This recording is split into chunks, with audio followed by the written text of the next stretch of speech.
Tony, do you want to move a little bit closer to the front? No, it's nearby.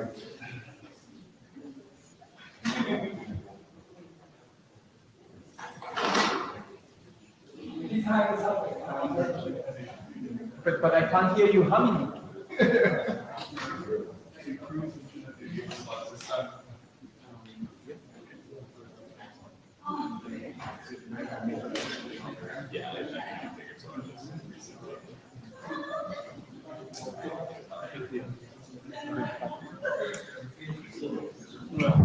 Okay, let's start. It's time.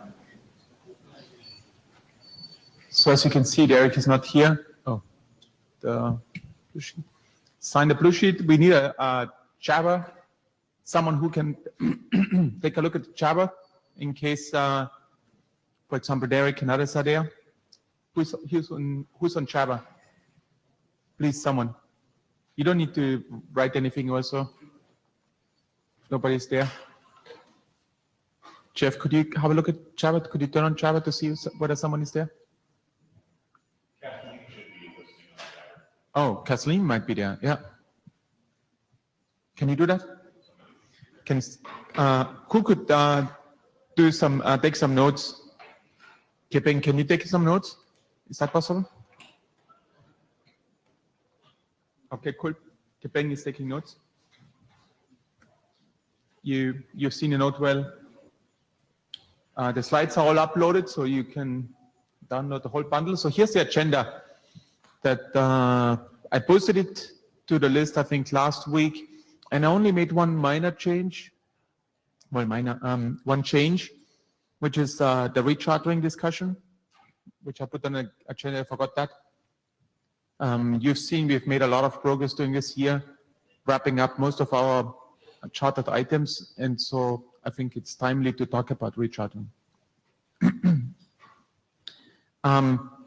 Any suggestions regarding agenda bashing also? Do you want to discuss something else? No. So we are going to speak about the chartered item first. The first item, which is called OAuth JAR, the JWT authorization request, will be led by Nat. The document is currently in working group last call, finishing today. And then we have the proof of possession documents. Two of them have already been submitted to the ISG. So we're going to talk about the other two. John is going to talk about the key distribution part of it, and Justin the HTTP signing. And then we have a presentation from Mike on the token exchange. Sorry. So here's how the work the status looks like. If you go to the page, it basically will tell you that we published 2 new RFCs since last time. Big C, the proof key for code exchange, but also the token introspection. Thanks a lot for the work, guys. And then, as said earlier, we still have a few documents ongoing, but you see that we requested publication for 2 documents for the POP architecture and the proof possession key semantics for the JWT. So those, Kepeng was so kind to be the shepherd for those. So he produced a shepherd write-up and will guide the documents through the rest of the process. Okay. And in terms of rechartering, here are some areas that I collected, and we have presentations from the persons listed above. And yeah, we'll talk about that in more detail later, but we'll speak about native applications. You've heard a presentation on this topic already at the last IETF meeting. William is going to lead that. Talk about security extensions.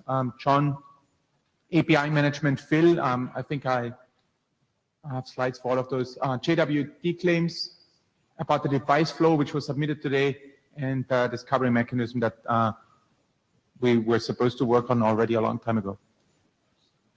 Okay, that's all I have to say, and let's jump to the first presentation. Nat, where are you? Nat?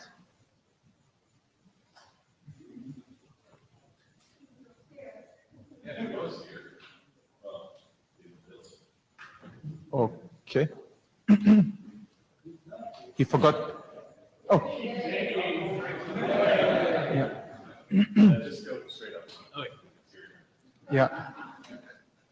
I thought that you forgot about the meeting. Okay. We started on time. This is highly irregular.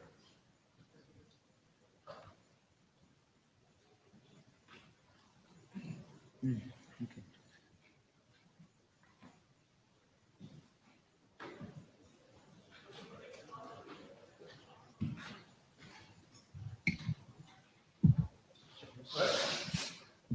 Okay, so it's OAUTH jar, as we know.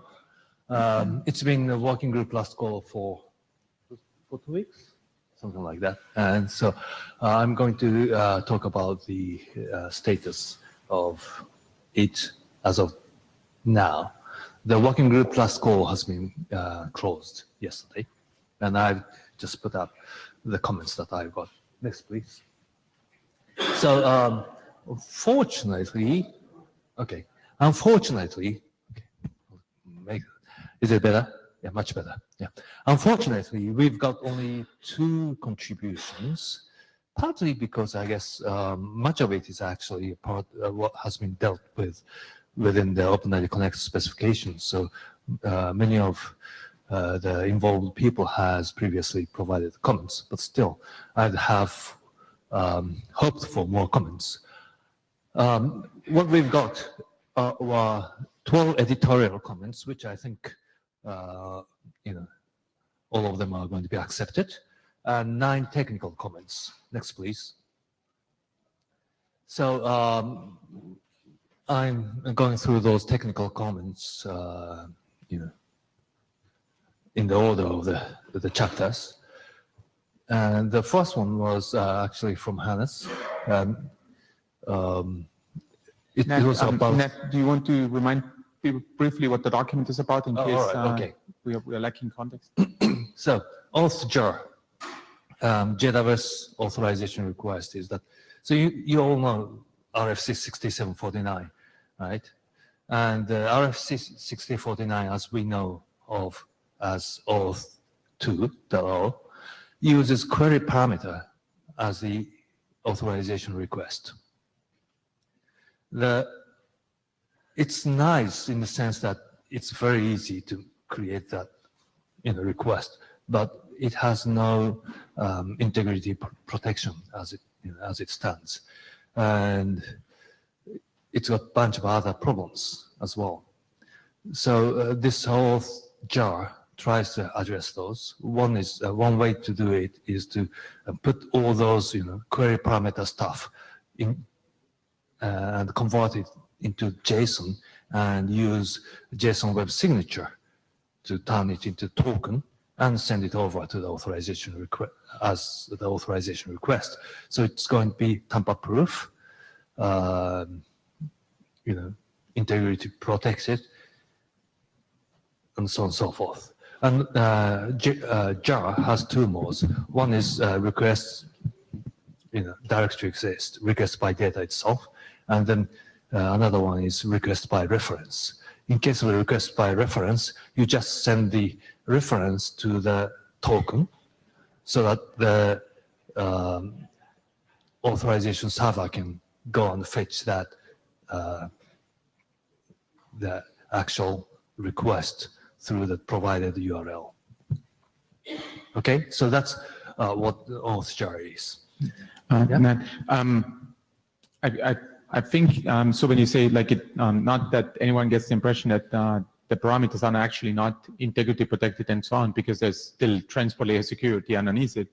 But I think there's some of the scenarios that you listed in the document hint to the need to give some additional confidence to the authorization server that these parameters were, for example, the request parameters were signed by a third party. That was one of the use cases. That's one, yes. I think there's probably some motivation some additional text needed on the motivational side, then I propose some editorial changes for that.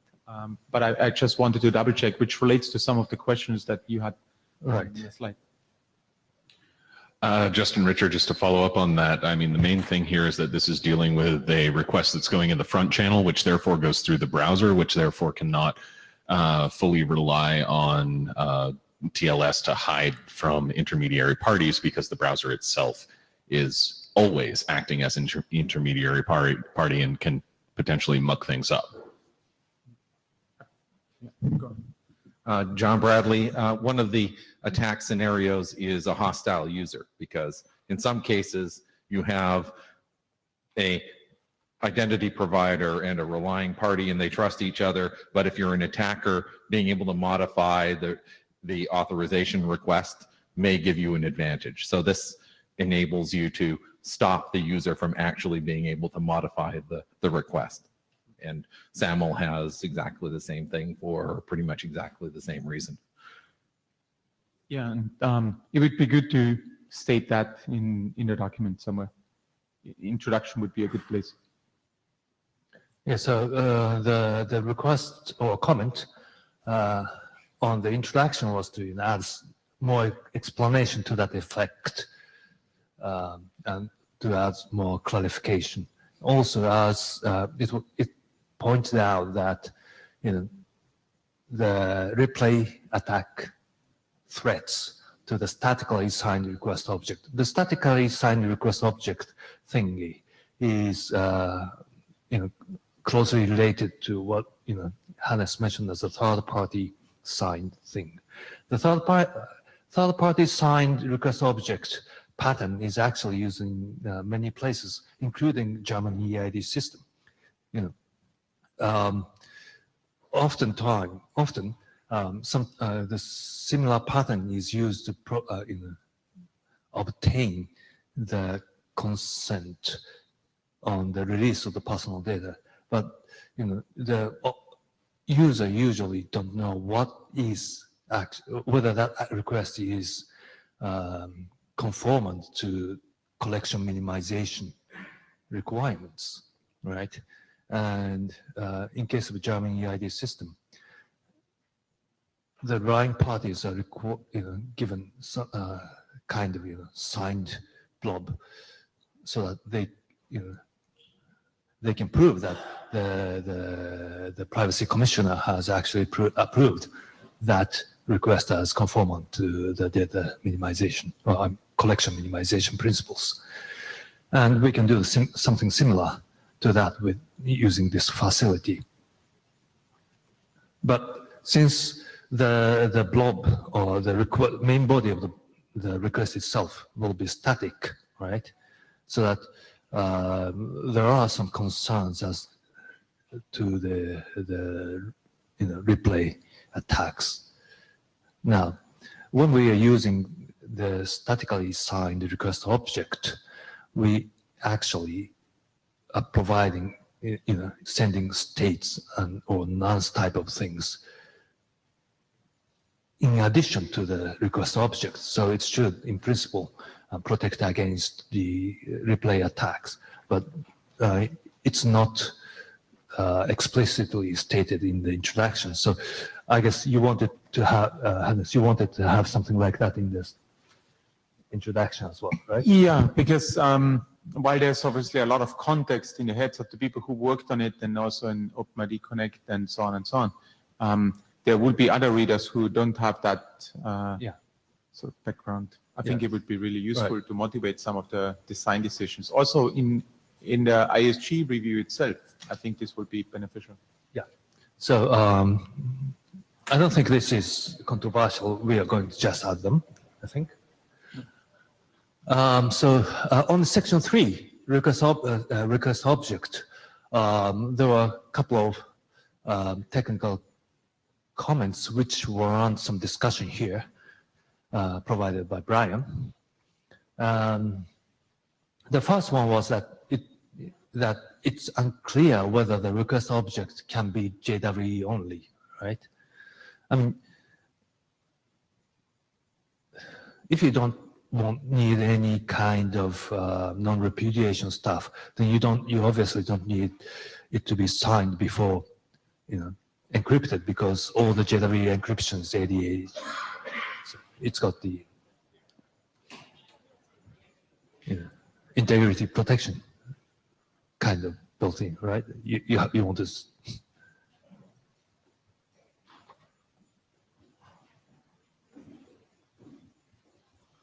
Yeah, we have to cover what the security consequences are of encrypting only and or encrypting with an HMAC, which kind of. So there's sort of three different ways that you could send it, and they each have different security considerations. If you encrypt only with an asymmetric key, anybody can send it. So you have there's no integrity.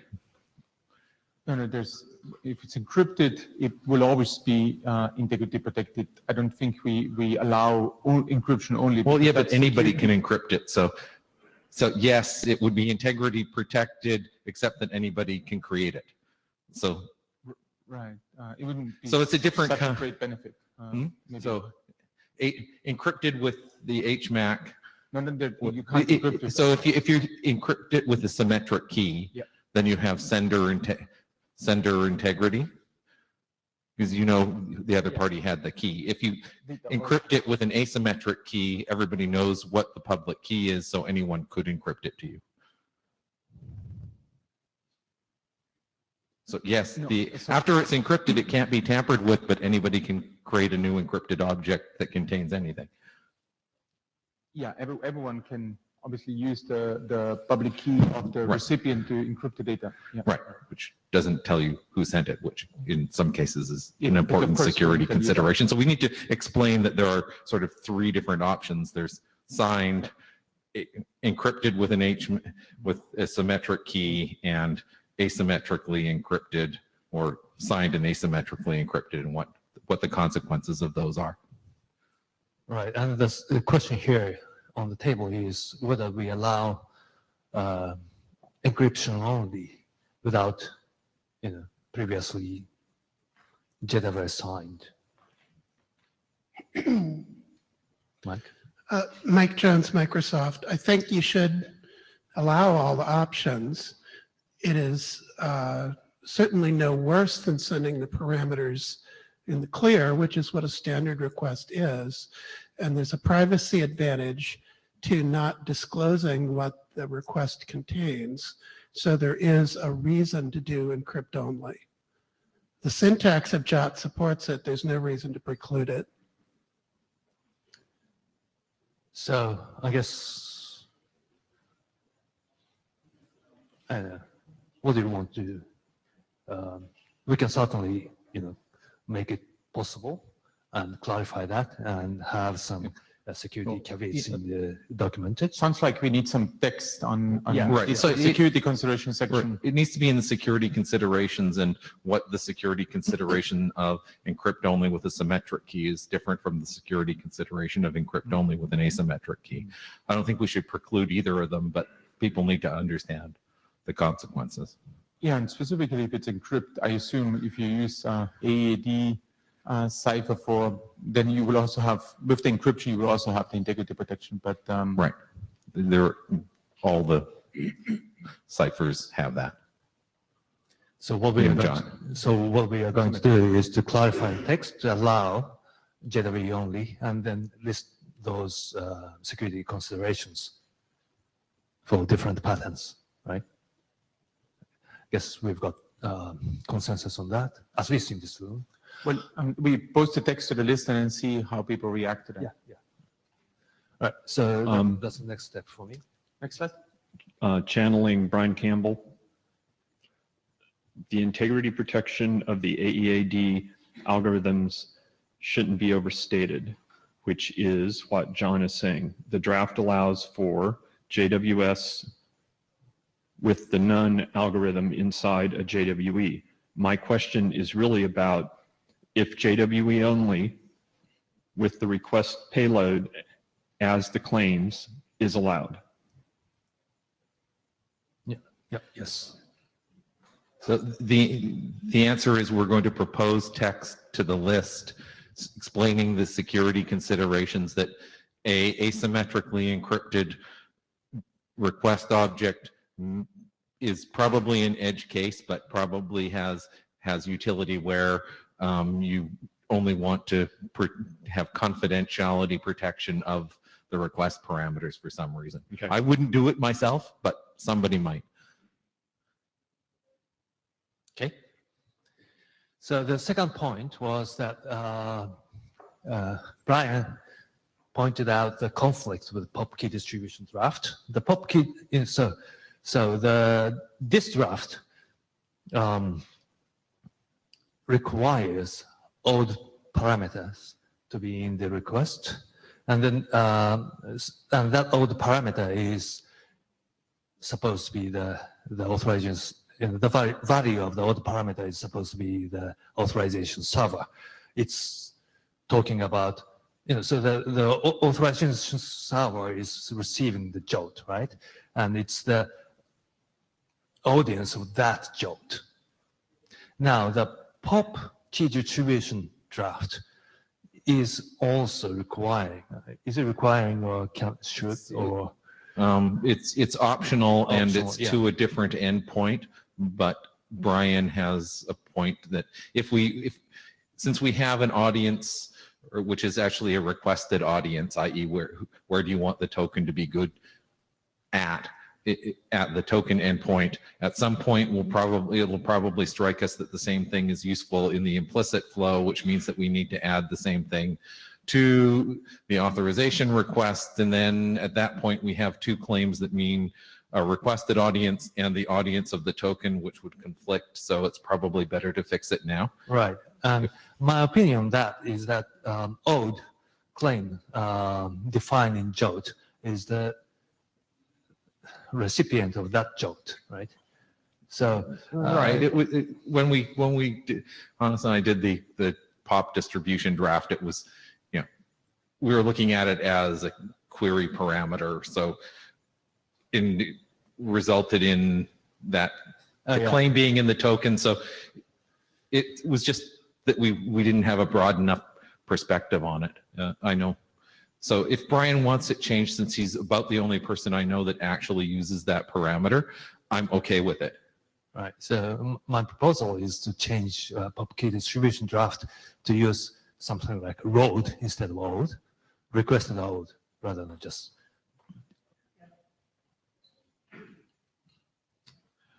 Justin, Richard, there's general utility of being able to request an audience or resource or something like that. Yeah. And this has come back around on the list various times where people are today forced to overload scope to mean lots of different things. Mm-hmm. And we didn't know that when we first wrote scope into OAuth 2, but it turns out people are using scope to say what I want to access, how I want to access it, and sometimes how long I want to access it, and probably a few other bits and bobs here and there. So the first one that makes sense to split out is the what I want to access, which is kind of what that audience parameter is really getting at in the PopKey stuff. What do you mean by splitting it out? Remove it from the document? No, splitting. By splitting out, I mean taking stuff that is traditionally crammed into scope in OAuth deployments today, and making it generally available, effectively giving you 3 different categories of scope-like things.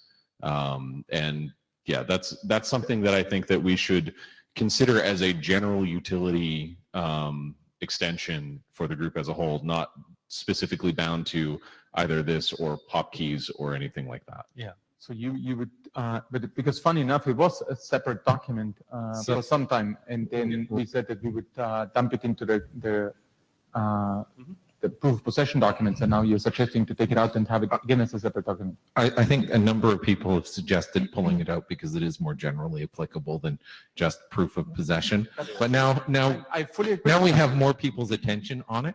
Now that originally, not everyone was comfortable with the concept that you might have a client that actually talked to interoperable APIs when OAuth was actually being developed. So the notion that you might have the same scopes at different resources that one client would want to talk to wasn't topmost in people's minds. So everything got overloaded into scope, and it's probably, yeah, right. So now that we have lots of interoperable APIs, and Health is doing them, OpenID Connect, etc., being able to separate out what resource you want those scopes for will make application developers' lives a lot easier.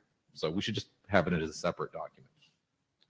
Right, and so to Justin, again, to add further context inside the OpenID Foundation HEART working group, we're currently using an audience parameter to solve exactly that problem in our Firebound OAuth profile.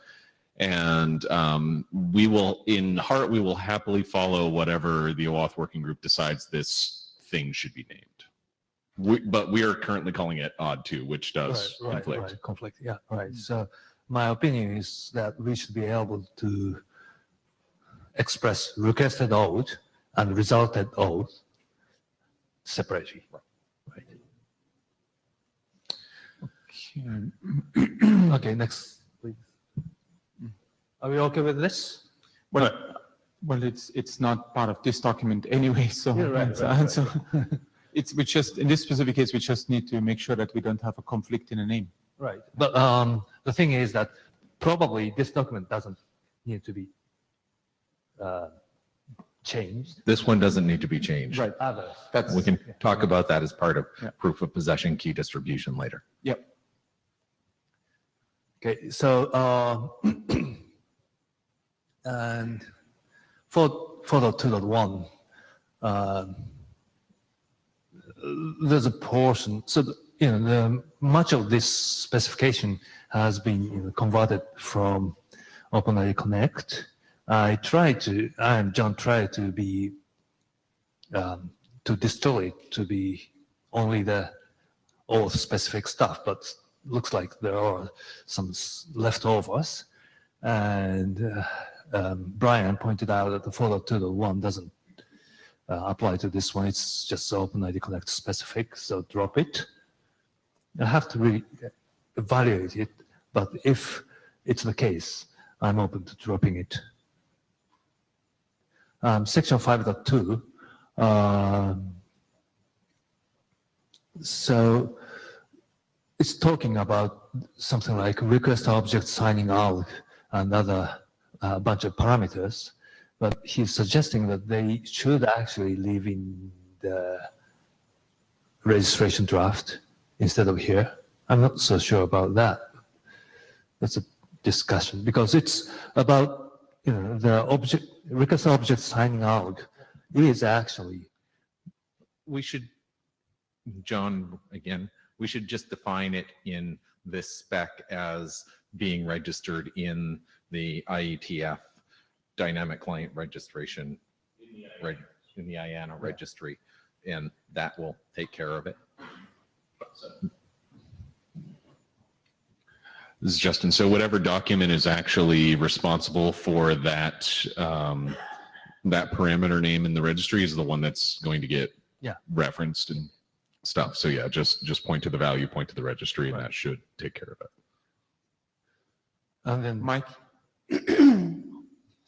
I'm going to rewind to 4.2.1. I just read the second paragraph, and it doesn't seem Connect specific to me. It defines the precedence rules for if the same parameter exists in the JOT request and as a query parameter, what's the precedence? That's not that anything about Connect, that's OAuth. right, that's right. That's why we put it. I don't know if Brian's online. That's why we put it in. I mean, we can discuss having a different order of precedence, but the one that we put in there seems reasonable, even though it came from Connect. Yeah, and I guess we just have to follow up with Brian to figure out why he thought it was specific. All right.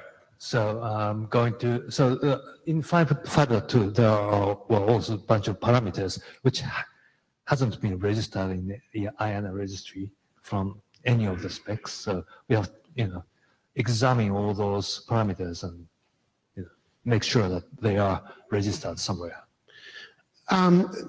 Just as a point of coordination, Mike Jones again, the errata draft 2 for OpenID Connect Core and for, what would this be? For registration does propose to register these things, given that that's where they were initially defined. Yeah. So I think that's where the registration should happen. Okay. A draft already exists that proposes the registrations, and maybe we just need to ask IANA to do them. But we shouldn't have duplicate registrations. Right. That I agree. So the question probably is whether we should do it here or OpenID Connect. And OpenID Connect errata, I mean. My proposal is let Connect do it because it originally defined the terms. But at least I haven't gotten a request for expert review yet, so I assume that you haven't submitted it yet to IANA? No. Okay. Are you planning to do that soon? When the errata is approved, there's an errata of the OpenID Connect spec. When that's approved, then okay, it will be final, and then we can what is submit the time frame of that? Yeah, Okay. it's in a month or Okay. so. We have a review process and all those annoying things. Lucy. Lucy Lynch, NSRC. If Mike's argument is that that second paragraph is a pattern that can also be used outside the Connect context, then you probably want to do it from here and not from Connect. Yeah, the second paragraph. Yeah, and it seems, at least what you guys, I will have a look at it as well, but it sounded from the description quite generic in the defining the processing rules. I just got Name? it. So Justin. So I just reread the paragraph, and I think I understand what Brian is keying on. It talks about requesting for claims. In OpenID Connect, that generally means claims about the end user, as it is an authentication protocol. Within this specification and within OAuth, there is no such thing. So I think rewording that paragraph would make more sense, because that can be applied to parameter values and stuff like that, but those aren't really claims. So the text as written is talking about requesting claims for the user. But we should make it more clearly be about the order of precedence for the parameters, which it is currently not. So I think, can somebody check with Brian on Jabber? I think that's what he actually meant, and I agree with that. Okay. We need to wrap this up because it's. Okay, so section 6. Okay, that's error response. I can just agree to that. And then in the section 7, looks like there's a false. It's the same with section 5.2. So we are done with it, I think. Next, please. Is that the last one? Yeah, that's the last one. So you see that as part of the reviews, working group last call reviews, are lots of detailed comments that we need to look into, and so obviously we need a little bit of time. I don't know how long it will take you to produce a new version. Can we say something like talk about 2 weeks or so? Yeah, 2 weeks, I think, because I'm completely bound up next week. So okay, the week after would be fine. And but afterwards, and so we will have to discuss this on the list and so on, as said earlier. But afterwards, it would be good if someone could double check the document review. Maybe if someone else, 2 persons, could have a look at it to make sure that there's no bug in there. Mike? Someone else? One more person, please. Kevin? Okay, cool. Thank you very much. Thanks a lot. Perfect. Mike, you are with, no, it's actually John, the key distribution. Put up the slide and whoever talks.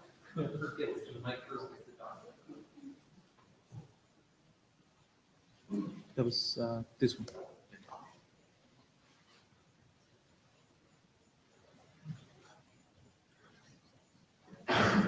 I'll try and be relatively quick. We released an updated draft, but there's still some more work to do on it. We've identified an issue where in the initial drafts, we didn't allow the client to change its proof key after it did the code exchange, that the key was bound to the client when it exchanged code. There's a number of people that wanted to be able to rotate the key based on it doing a refresh token. So to do that in a secure way, we actually have to do something to secure the refresh token for a non-confidential client. It's not an issue for a confidential client because in principle, the client is authenticating securely, one hopes. For public clients, we have a couple of options. The one that I think are settling on is extending the PKCE verification to, besides just working for code, to also allow the same key material to be used for protecting the refresh token. And that should be relatively simple for implementations to keep that piece of information around and bind it to the refresh token as well, so that it's not just the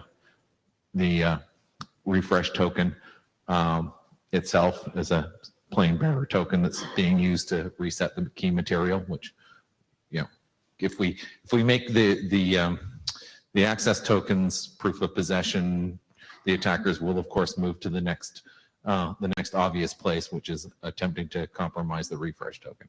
So we initially weren't all that worried about it because if you bound the key to the code exchange time, if somebody compromised the refresh token and got a new access token, they wouldn't have the key for the access token, but to use the access token. But if they're allowed to change the key, they would obviously be able to take advantage of it. All right. With this testing. Yes, but okay, thanks. The other thing, we've had a couple of requests around PIXI to actually also define an asymmetric proof method. So that may also help protect the refresh token.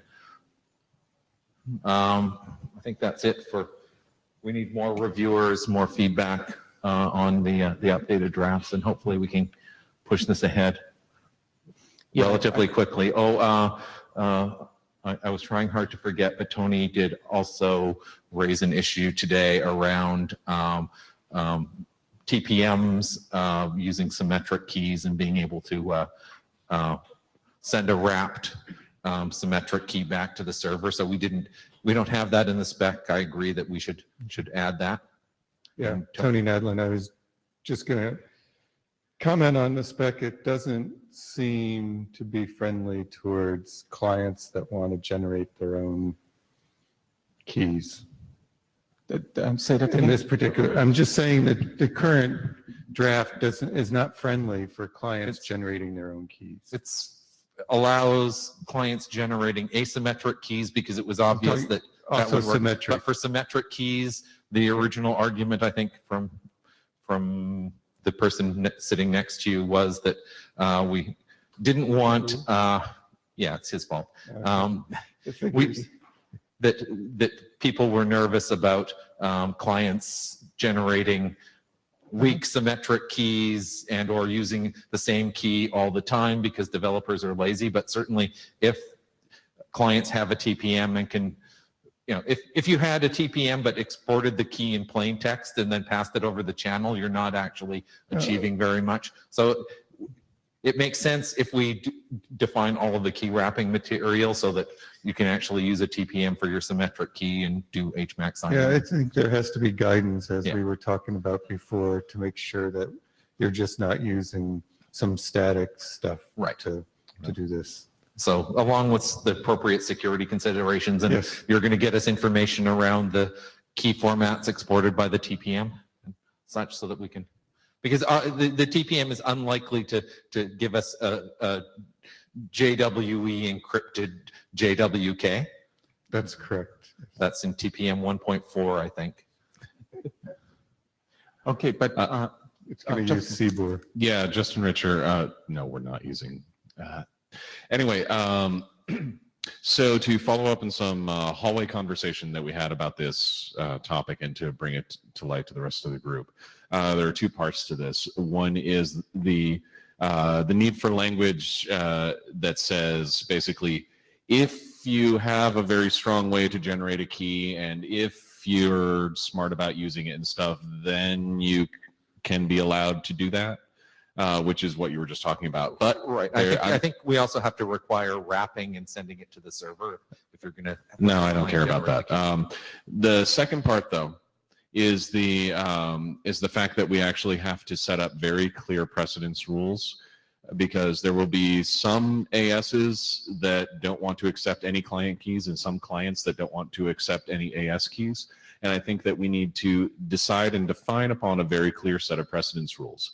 I propose that we use the same pattern that has worked very well for client metadata in dynamic registration, which is to say that the client says, this is what I would prefer to have. Like I can hand you my key, and the server then dictates to the client what it got.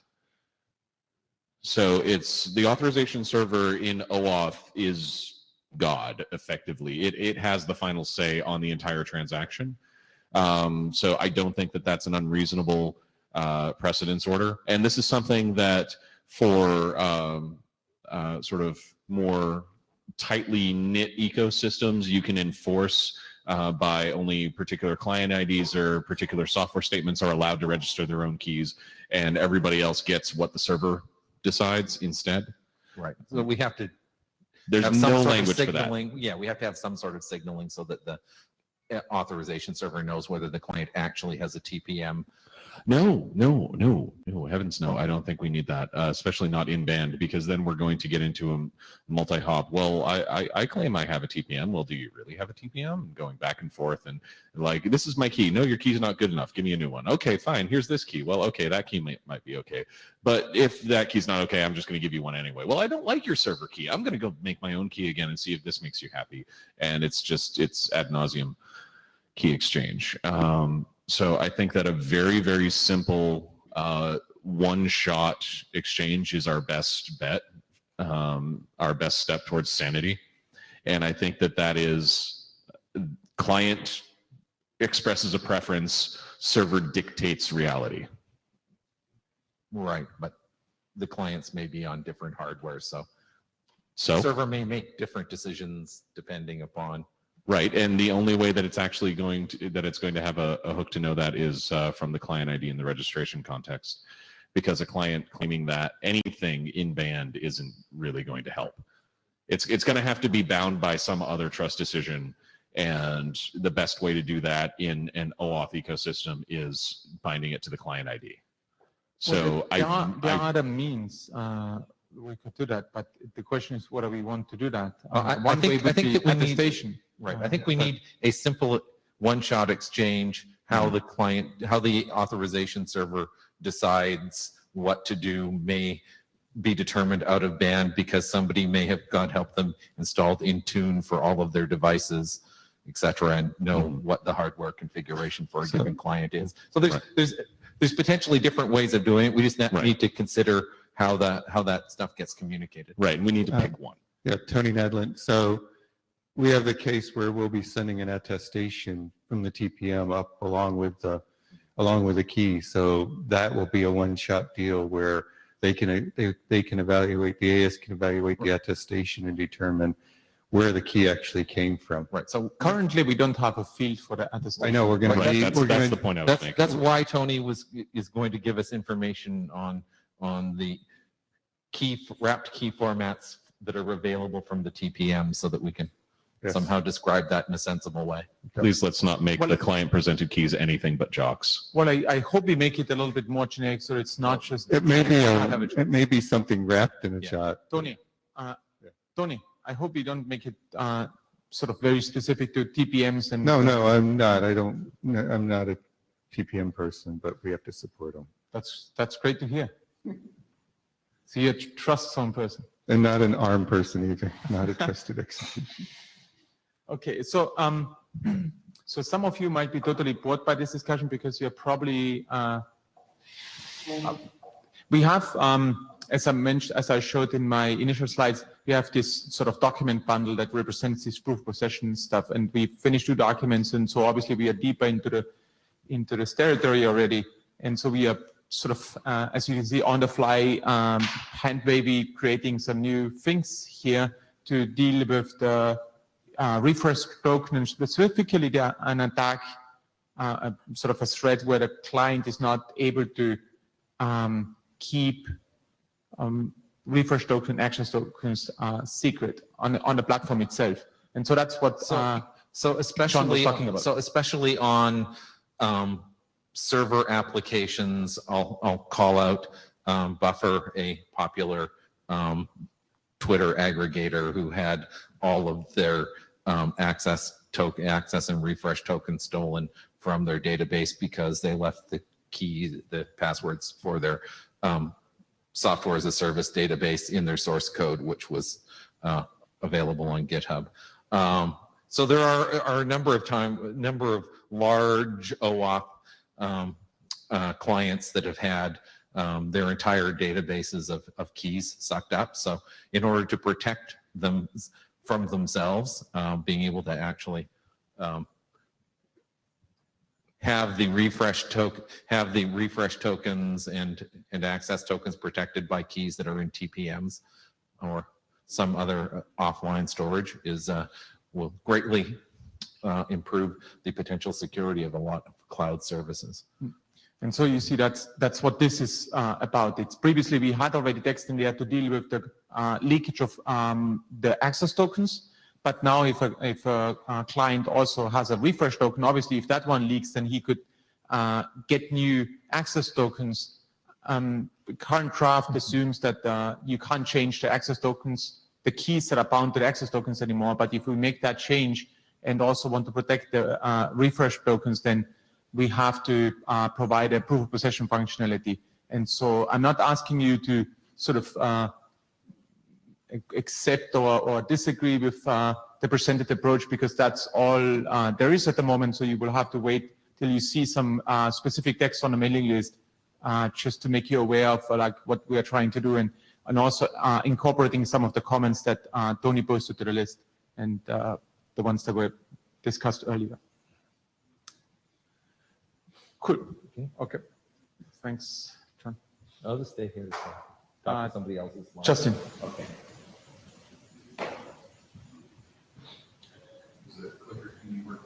Now it works. Yeah. But first I have to figure out the reason. What was the top one? IETF94 HTTP signatures. Yep. Let's full screen that. Push me. Try it out. Does it work? Yep. All right, so I'm going to talk about the very drafty, still after all these years, HTTP message signing draft, because we're getting to the point where the rest of the OAuth POP structure is coming along that this actually needs to start becoming a real boy. It's a detached signature mechanism for HTTP requests, and it's designed to be used with POP tokens. I suppose it could probably be used in other contexts other than POP tokens as a general detached HTTP signature mechanism, but that is left as an exercise to the reader. What you basically do is you hash the different components of the HTTP message. You list the. I've got 40 slides, Mike. Yeah, he better speak fast. You list which components. If people would stop interrupting me, this would actually go much smoother. You hash the components of the HTTP message. You list which components that you hashed, and you cram all of that inside of a JWS and cover that with a signature, ostensibly the signature that you get with your POP token, or with the key from the top POP token. We wanted to reuse Jose and not invent new cryptographic methods and containers and things like that. We wanted the algorithms for generating these things to be completely deterministic but robust against HTTP requests getting munged in all kinds of processing scenarios. This is largely based off of experience that several people had when implementing the OAuth1 signature method and the OpenID 2.0 signature method, from which this borrows some things and unborrows other things. So, come on, click. OAuth 1.0 signature methods are really fragile and awkward, and nobody that I know of actually likes them. JWS, if we were to use JWS as the entire container, we would basically need to replicate the entire HTTP message, and nobody wants to reinvent SOAP. There's a new draft in Jose, the JWS detached signature method, which almost gets us there, except that it doesn't allow us to easily also list the metadata about here's the parts of the message that we're covering, which we need to do in order for this to be robust against the kinds of transformations which we'll see in a little bit. Microphone. Oh, okay. And finally, there is an Amazon Web Services. Justin, what was the comment?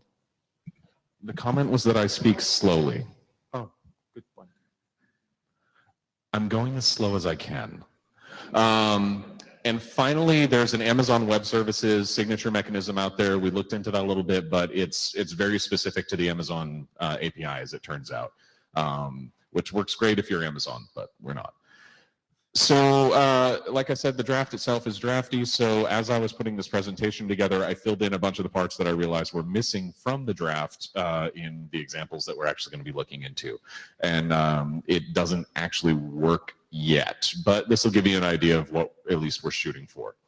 So first we start off with some really dark fuzzy text on the screen, but the details aren't as significant as just following the process. You get a POP token, which is effectively, you have an access token value, and that can be in the OAuth POP system an arbitrary value. It might be a JWT with key wrapping and all sorts of fun stuff. It might be just a random blob. It doesn't actually matter. That part remains opaque to the client. And remember, we are looking at this right now from the perspective of the client making a signed message. And you also have a key value, which in the dark red text there, that's an EC JWK key pair. We also have an HTTP message. This is what we're trying to sign. We've got a request. We've got some query parameters. We've got some headers. Nothing really out of the ordinary here. So first thing that we do is we say this is the token that we're sending and the access token value, and we've got the timestamp. So incidentally, sending the actual access token identifier, that's one of the things that's actually missing from the draft. Kind of important, as it turns out. First thing we grab from the HTTP message is the verb and the host. So those are very easy to kind of grab out of the message. These are things that you generally want to sign. In some cases you don't, and we'll get into a bit the fact that all of these are optional. So we just toss those inside the JSON object. We have a method. We've got a URL host, API.example. Next up, we grab the path component of the URL, and we'll get into a little bit of why we're splitting the path and query. You'll see in a moment. We grab the path component of the URL and we throw that into its own parameter. And then we start to do a little bit of fun processing. This is where things get a little bit hand-wavy, unicorns and sparkles, because we've got some query parameters on this particular URL. And what we're actually going to do is we're going to take those, and there's a string generation mechanism which you effectively have to take those query parameters, parse them out, and then generate a normalized string which looks very much like the string that you're actually sending across the wire, but isn't necessarily the string you're sending across the wire, and you generate a hash for that. You take that in dark blue text here, you take that hash along with a list of which query parameters you've signed in the order that you signed them, or hashed them, that you put them into the hash algorithm. Now, we are not sending the values of the query parameters here, just their names. And this hash, we might want to take, the left bytes or something like that to make that a little bit more compact. a lot of this stuff is kind of up in the air. We don't know in practice how this will best fit together yet. But we do kind of the same thing with the headers. In this case, we're actually going to pick which headers we want to sign. We're not going to sign our accept encoding because we don't care about that as much for this particular API, but we want our accept language and connection headers signed for whatever arbitrary reason. So we concatenate those together, again, using a set of production rules that ends up, that string looks a lot like the headers that you would send as part of the HTTP request, but isn't necessarily. And then we say what order we signed which headers in, and we pass the hash along with that. Now we put the whole thing into a JWS. We use that JSON object as the body of a JWS, and we sign it with the key to the POP token. And we throw that, and this is another bit that's missing from the draft, we throw that into an authorization header, and we send that off to the protected resource. So now we're over at the protected resource, and we need to validate this message. So our outgoing HTTP message looked like this, and the problem is that, and this is something I found in building a lot of OAuth1 systems, the incoming message looks like this. If you'll notice, if I flip back and forth between two of those, there's a lot of differences. We'll get into those in a moment, because stuff changed. We have our original query parameters were actually swapped in order, and two of our headers were actually swapped in order as well. So we either need to notate the order or do some sort of normalization, which OAuth1 did. You can kind of get away with that pretty easily. But the real problem here is that we have parameters that have been injected and headers that have been injected. Both of these tend to be really common. Header injection especially when you've got things going through proxies or through things inside of a data center to get stuff shuffled around. HTTP messages are not atomic special little snowflakes that get left alone as they go through the system. All kinds of stuff chews on them in different ways. Our signature method, if we want to bind the POP token to the HTTP request, needs to be robust against as many of these things as we can. And by the way, if you are building for a particular API, and you know that that API is going to foobar some part of the message, like it's a particular header that you're sending out, you know that it's going to get stripped, or it often gets stripped or changed or something like that, don't sign that part. Every signing part of this is optional for the client. The client could send a JWS over with just the access token and its timestamp for the message, and that's it, and not actually be bound to the rest of the HTTP message. So we have a very low bar of sending a POP token request across the wire. If you do want to start adding the rest of this other stuff and make sure that that doesn't get changed by the time it hits the RS, you have the option to do so. And I think that it's important that all be done in the same structure. So anyway, we're going to unpack the JWS, which is what we just sent a couple of slides ago. We're going to figure out what the signature, what the signing key and the scope and all of that other stuff that are attached to that access token. Now, how does the RS know how to do all of that? Well, how does the RS know about the scopes and the validity and everything for a bearer token? It looks it up, or it reads it out of the token itself, or something like that. Yes? Just a clarifying question, and you have foo and bar there, but the second bar should read BAZ, right? For this example. The second bar should be a what? Or foo and bar should read foo and baz. No, because we signed foo and bar. So I think. the parameter name is baz, no? Oh yeah, you're right. I screwed that up. Thank you. So this signature won't actually validate. Like I told you guys, this doesn't actually work yet. Very sharp. I'm impressed. So yes, the bar here should actually be baz. So let's pretend that it is as we go forward.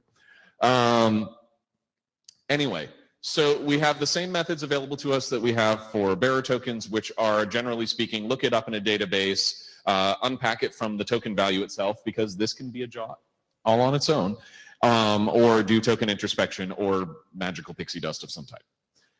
Now we compare stuff to the incoming message. We've got our verb, we've got our host, we've got our path. Those are pretty easy to pull off the message in most cases. Those are, I believe, are going to be pretty common bits that people want to sign on the way in, just to get a little bit of message level integrity protection.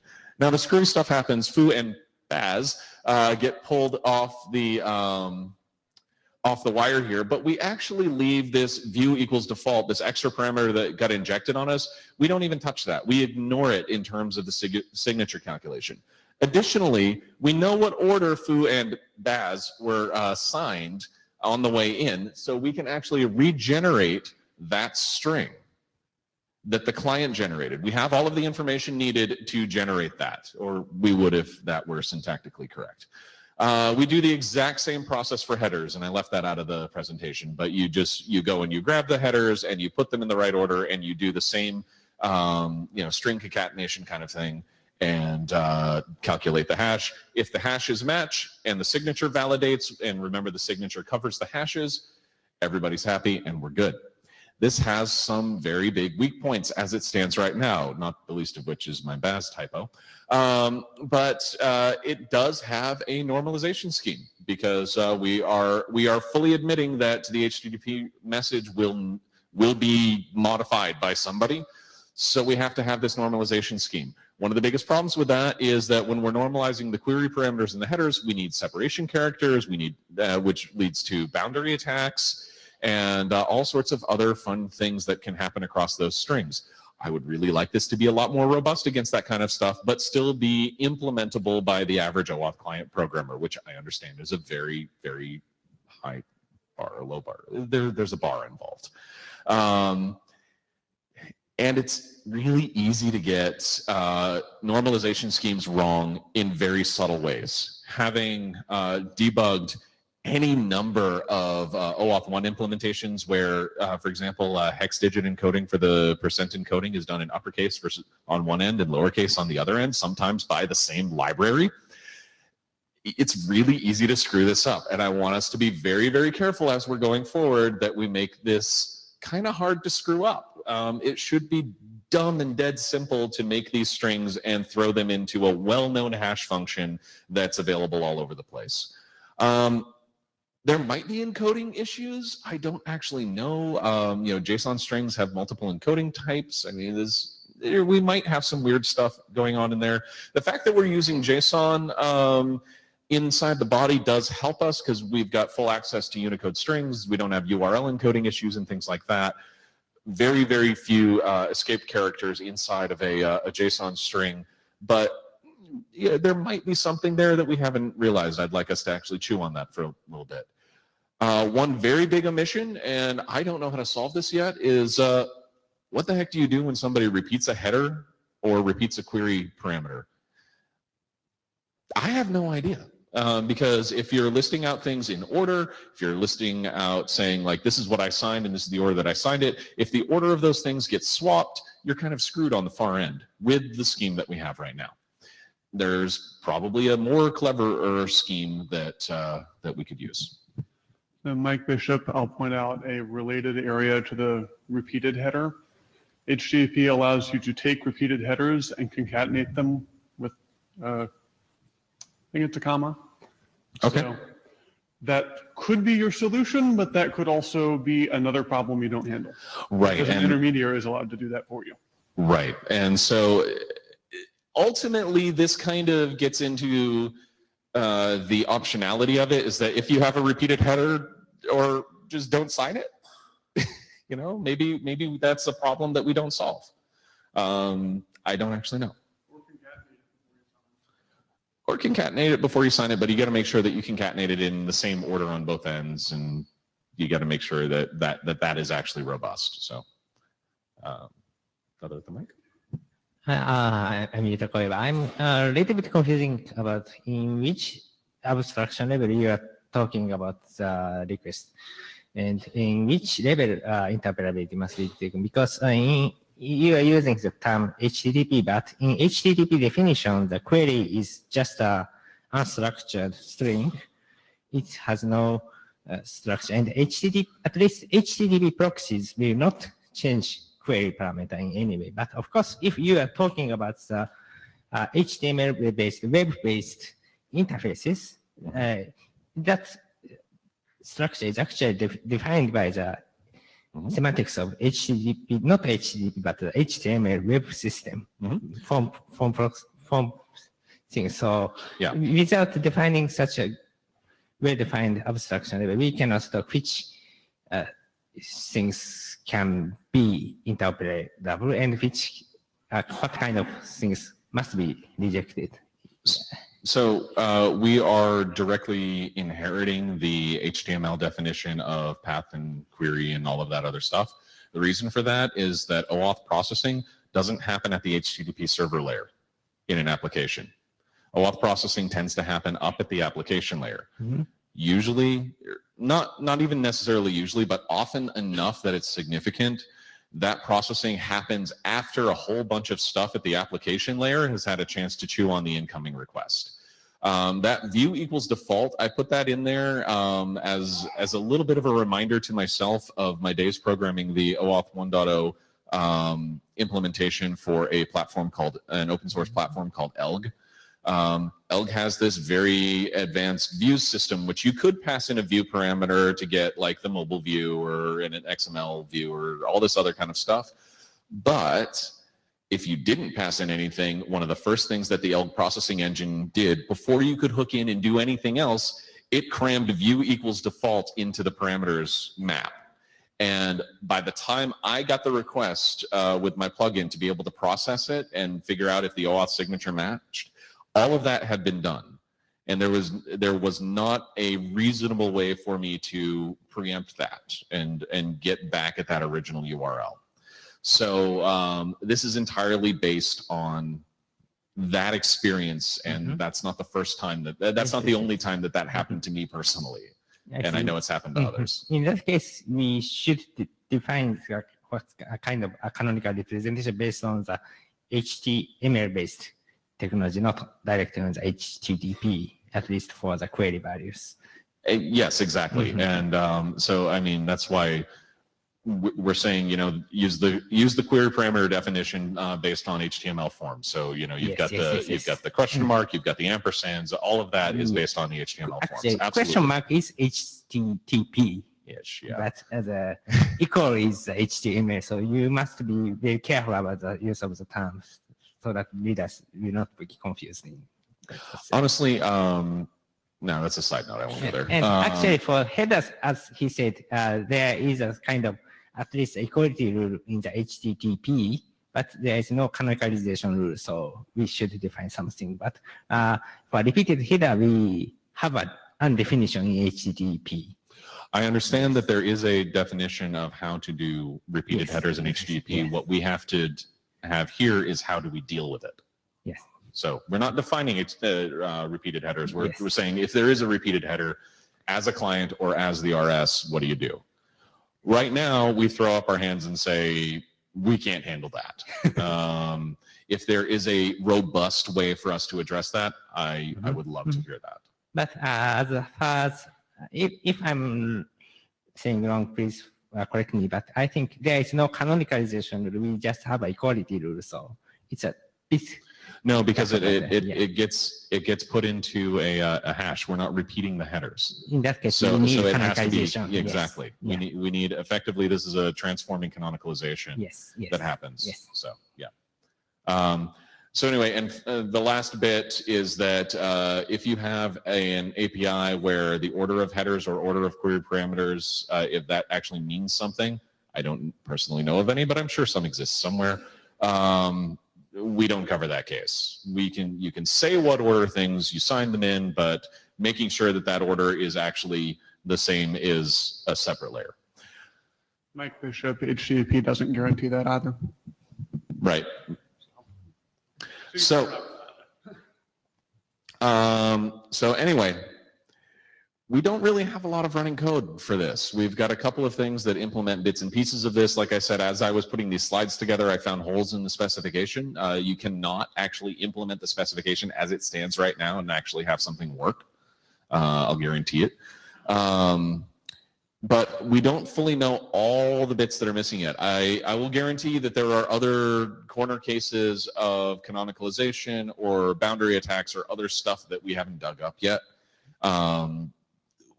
I think we got to build this stuff. So Just- maybe an IETF hackathon topic, who knows? Justin, there were two groups that contacted me that are interested in doing an implementation, but they obviously also realized that it's still a drafty draft. And so they're obviously interested in us getting it further along, can successfully implement the stuff and actually not have us change our mind regarding the assignment all the time. Yeah, and therein lies the rub, because we are going to change our minds as we implement. Okay, but That's all I had. so that's the update. So if you, as you see, there we still need a lot of feedback from your side. So if you have some comments, you have some input, like some of you guys, please drop a message to the list or to Justin. Would be really appreciated to get your experience into that design. And one option that I'd like to raise to the group, which I just thought of, so this might be completely nuts, is that we could actually split this into two documents. One being the throw the token into a JWS with a timestamp and some other control headers, sign it and send it. And that would basically be the analogous to 6750 draft. And then a separate draft that says, if you want to add in all of the HTTP and HTML bits and protect those as well, define that separately as an extension to the first draft. That may allow us to move the first bit forward and move the pop stuff forward independently and actually make that make sense and still have the HTTP signing exist, maybe as experimental, maybe as just a standards track extension. I don't know. Thoughts on that? I literally just thought of that, so I have no idea if this makes sense. And nobody cares. All right, no. Jeff Hodge is relaying Kathleen. Kathleen said, candidate for code match. If you want to be a mentor, let's chat. It's close to being released. Cool. Okay. Excellent. Well, just one comment. I think that separating out actually does kind of make sense. The and Keppin's draft is actually the first portion without the HTML signature.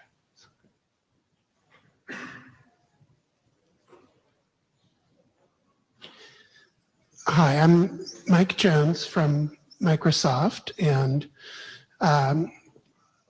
as you know, a number of us have been working on the token exchange draft, and that was a major topic of our meeting in Prague. I wish that my colleague Brian Campbell from Ping was also here, but he and his wife had a new baby, so he has good reasons to be elsewhere. So that's great. Congratulations, Brian. In the meanwhile, the editors, including several in the room, have been revising the draft. And let's go to the next slide.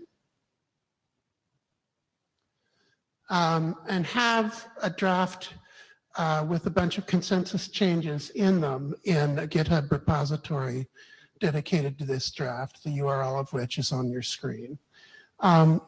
We got very close to republishing before we got here. There were a couple additional pieces of syntax we were still talking about. Not semantics, just syntax. And so there's been some circulation among the editors about that. So within a small number of weeks, certainly this month, we will get a new draft out with everything that came from the good discussions that we had in Prague and the subsequent discussions on the list since that. And I think that's my entire deck. Any questions? Yeah, please publish the version as soon as possible. I know that there were a lot of changes to make because we spent a considerable amount of time in Prague to discuss those issues. But it would be good for the folks in the room to see whether you have sort of addressed the comments as we discussed back then. That's our intent. And I will say that we gave Brian the pen first, who started editing from the draft that Tony and I wrote. Brian had the pen, he did all those things. Then I and Chuck made some more comments and we tweaked it, but a lot of work has gone into this and probably over 60% of the lines are different. Okay, I was just going, Justin, I was going to ask, could you give us an idea of, since we don't have the draft in hand yet, the resolutions for the input and output syntax question, because that was a big topic, and also the act as and on behalf of, which we decided nobody knew what they meant in Prague. Let's see, the input, Very succinctly. the input and output syntax, there was one resolution in the notes that was agreed to, which I think matched Brian's original draft, and that's what was done.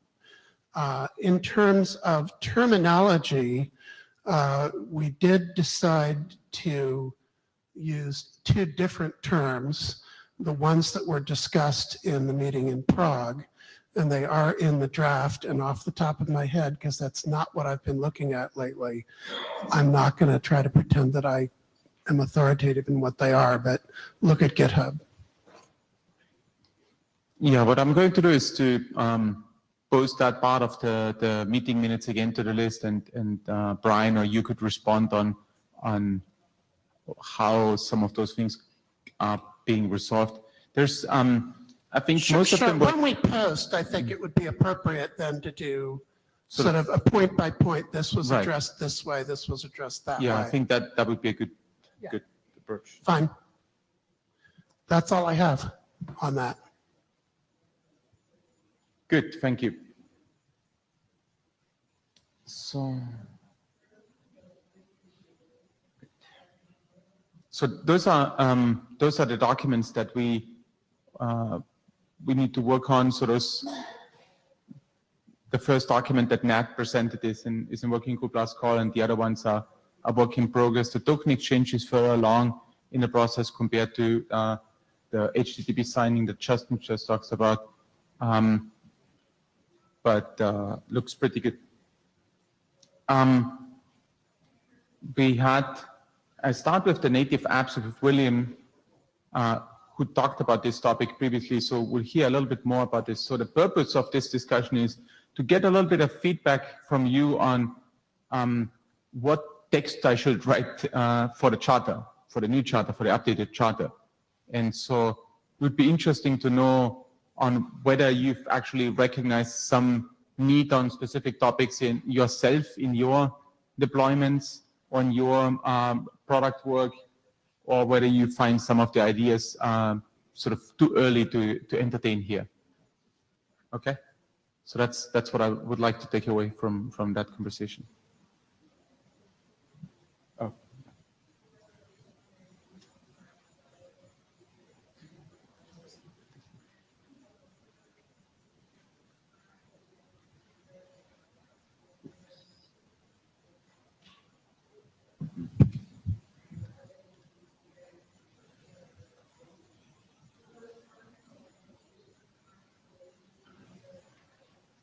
All right. So I'm William Dennis. I work on the Google Identity Platform.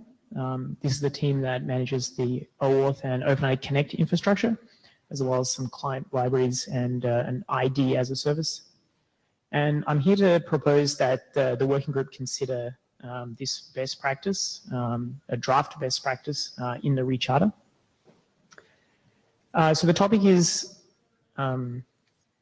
using web-based OAuth to authorize native applications. So why are we doing this? Well, the original OAuth RFC, when it was actually drafted, the App Store didn't even exist. So this was kind of like a new concept to OAuth.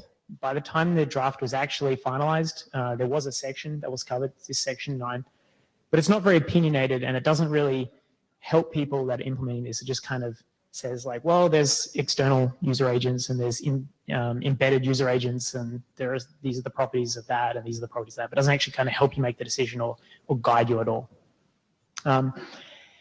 As a result, a lot of people went the embedded route, which is WebView as it's known on iOS and Android. I think one of the reasons why WebView is very popular, particularly from like a UX point of view, is that the user doesn't leave the app. Login is hard enough. It's hard enough to get people over that speed bump as it is. You don't want them like leaving the app and getting lost in the browser and doing other things. So that was one of the attractions of WebView. And from an enterprise point of view, the enterprise was happy that, you know, the SaaS app was doing OAuth at all, because that way the password's not flowing through the back end of the enterprise. And the SaaS developer was fairly happy with WebView because they didn't have to implement like 100 different integrations for every IDP out there. But the problem is, well, one problem is with WebView is that there's no SSO at all, at least not the user-friendly definition of SSO that I use, which is that I only have to sign in once. I should get a new device, I should sign into my consumer account, my corporate account, and that should be it, right? If I need to reauth, then I need to reauth once. Then I shouldn't have to reauth for every single other app I'm using. You know, these things should be based on session risk and not based on like the apps that I'm actually using.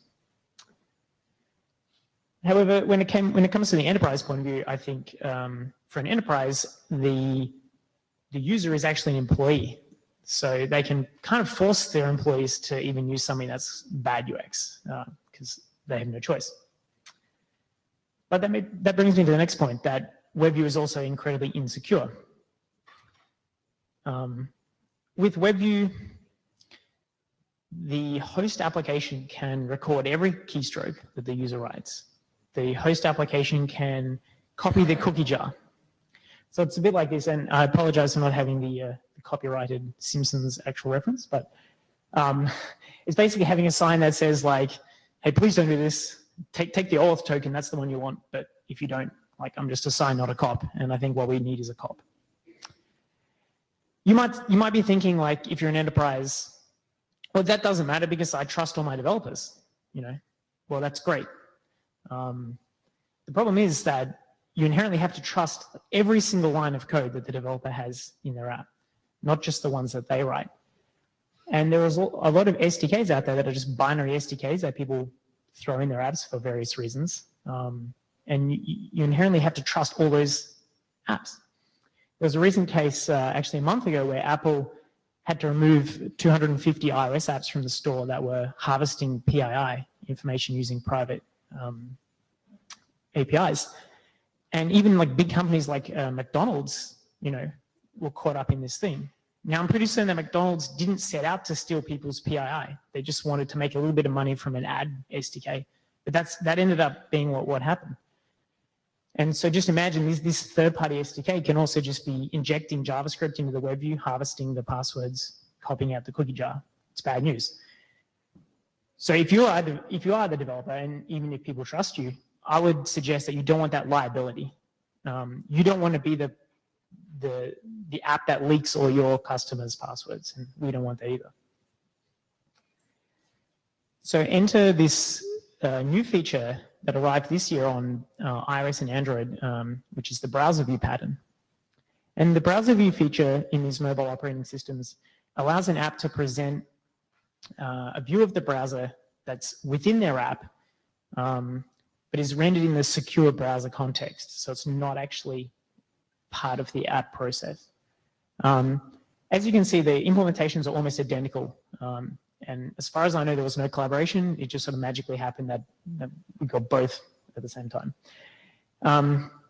So in addition to the secure context, you also have a few other attractive properties that make these things good for OAuth, like the fact that there's a shared authentication state, or the cookies are shared between the browser view and the actual browser, which means if the user signs in here, they become signed in at the browser.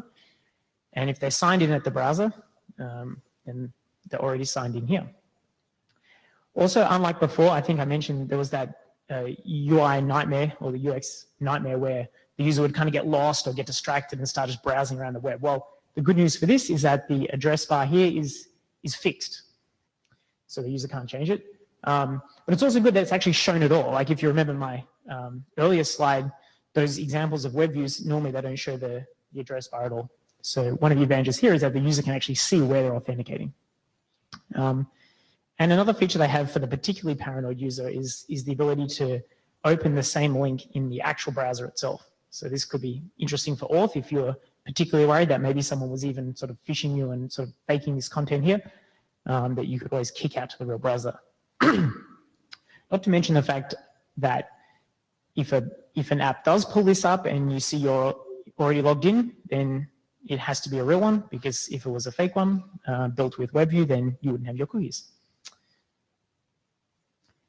It also has some more advanced browser features like mutual TLS. And I know this is fairly attractive to some enterprise IDPs that use mutual TLS. And I guess think that as the browser becomes more advanced and gets more features like, say, FIDO or something, then all these things will be available in the browser, which makes it a very attractive pattern for OAuth. And it's kind of why I'm writing the spec.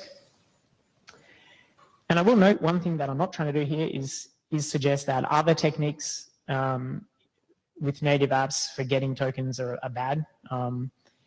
Android has had a native kind of token manager since Android 2, which is codenamed Eclair.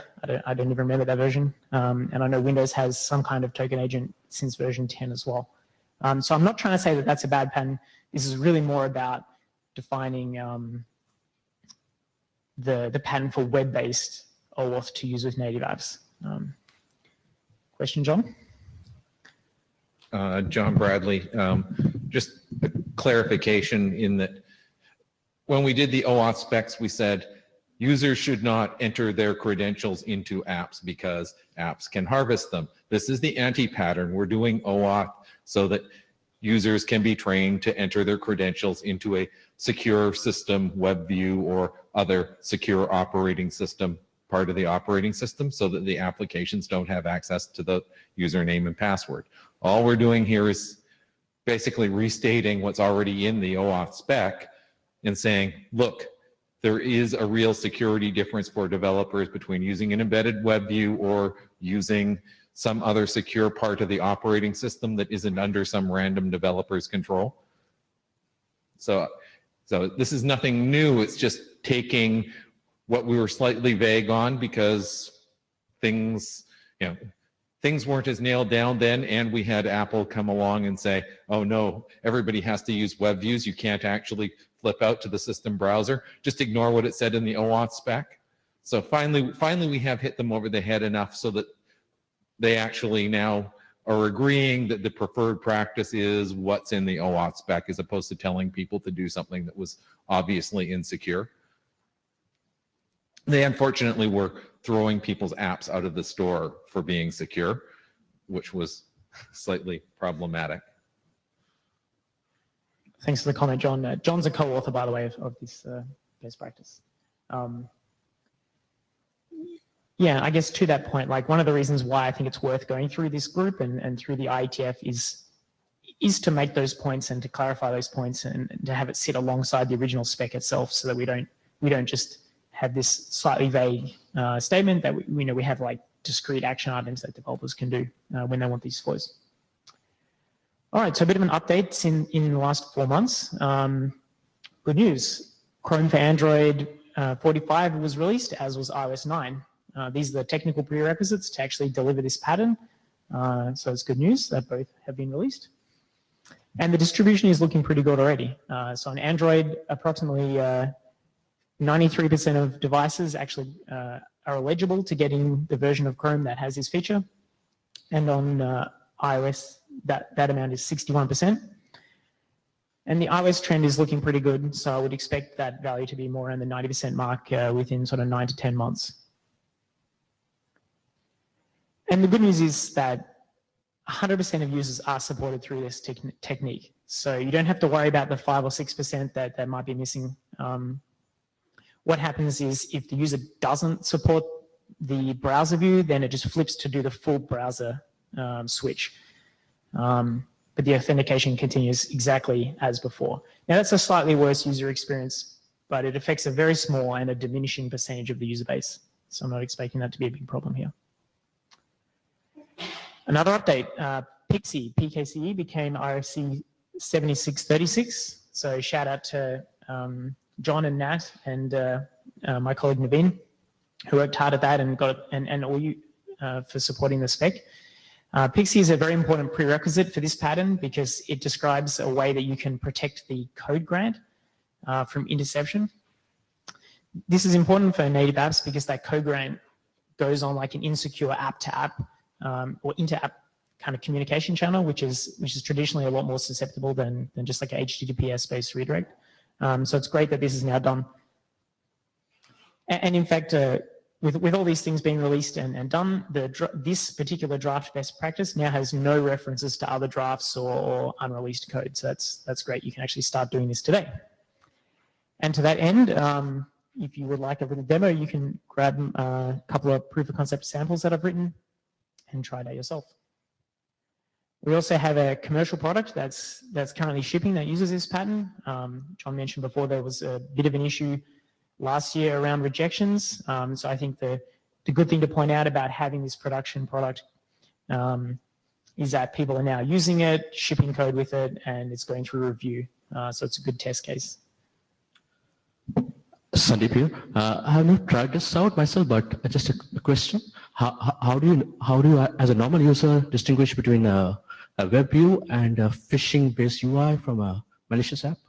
Good question. All right. So you're talking about how do you know if that is actually a real one and hasn't just been constructed and made to look like one? Well, I think one of the best ways to tell is, are you logged in? So if you're a Google user, then your login session will be of infinite length. So if you come across one of these and you're not logged in, that's a really good sign that something's fishy, right?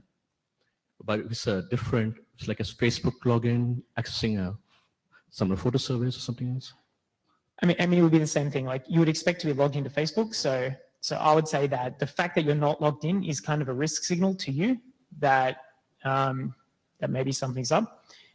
If you are paranoid, if you are particularly paranoid, then you can always like tap the kebab option there or tap the bounce out to Safari option and do the login in the app that you know for sure has to be the real one. But I think that context is king, and the context is that you should be logged in, or there should be some sign that this is not you're not starting with an empty cookie jar. So the other thing, that graphic is slightly old. There is in the upper left-hand corner on iOS a return to the previous app in the system Chrome that wouldn't be, that turns up. So you can actually hit a button that goes back to the app that invoked the view. So that wouldn't be easily fakeable by somebody who was throwing up a rendered image. And you can also pop out to the system Safari, similar things on Chrome. It's going to take a while for people to get used to the new UIs and train them up to look for what's required. Hopefully, the various apps will actually start taking, some of the larger commercial apps will start taking advantage of this. People, apps like Yammer and such that currently still use web views. Once we can get people used to what it should look like, then they're more likely to notice when something goes wrong. Yeah, and actually one further point I'd like to make on that is, with WebView, you don't really know if it's fake or not, right? I mean, they're all fake in a way. You could be getting phished, or it could be completely legitimate. You have absolutely no idea. At least with this, if someone constructs this UI and it's actually not the real one, you'll know. I mean, maybe you won't know in particular, but it will be provable that they're trying to imitate the real one. And you don't have that advantage, I guess, with WebView. So, guys, keep your comments short because we need to wrap up on that. Yep. Tony Nadlin. In reading the draft, I've got a couple, comments on it.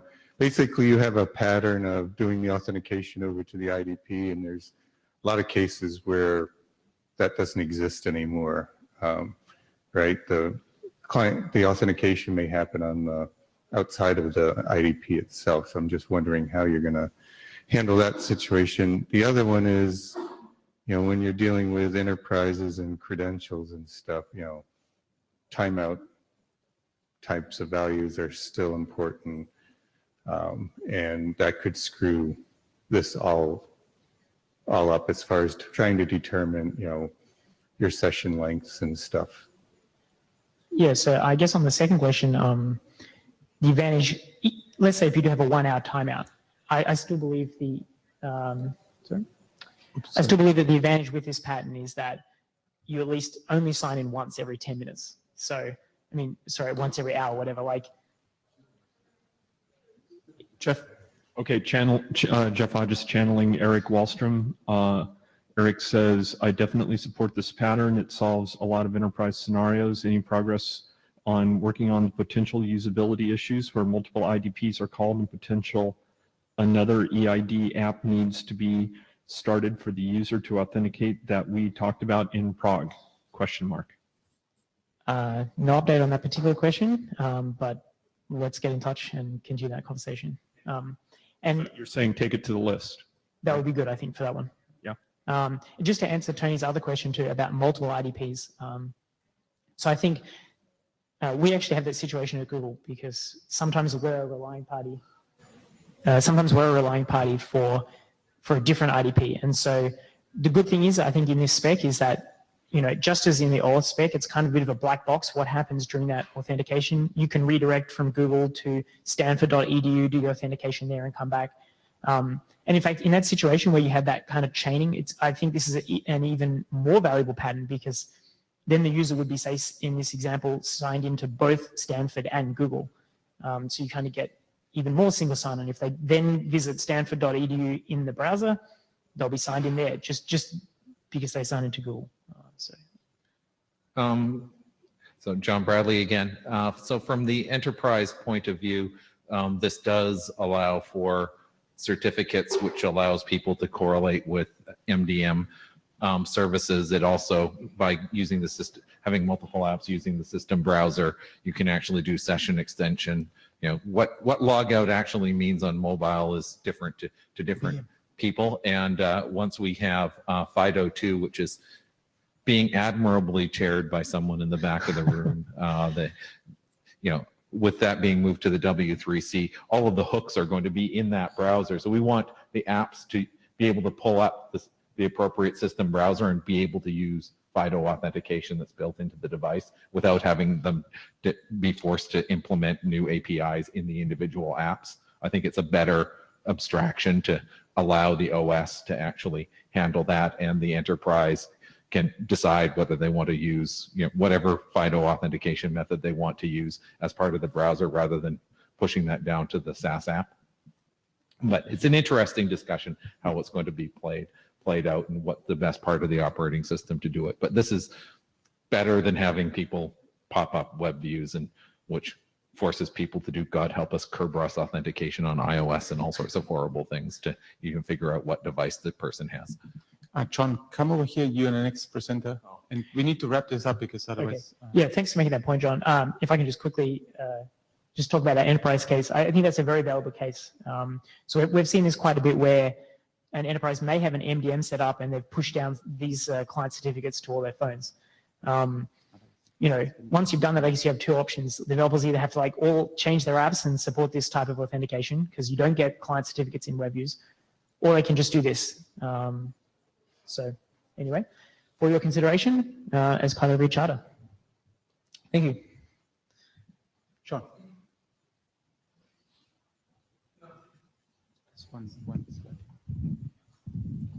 Okay, I'll try and be quick because Hannes tells me we're almost out of time. So you know that Pixie is done. We're going to look at doing an extension to Pixie to also cover protecting the refresh token.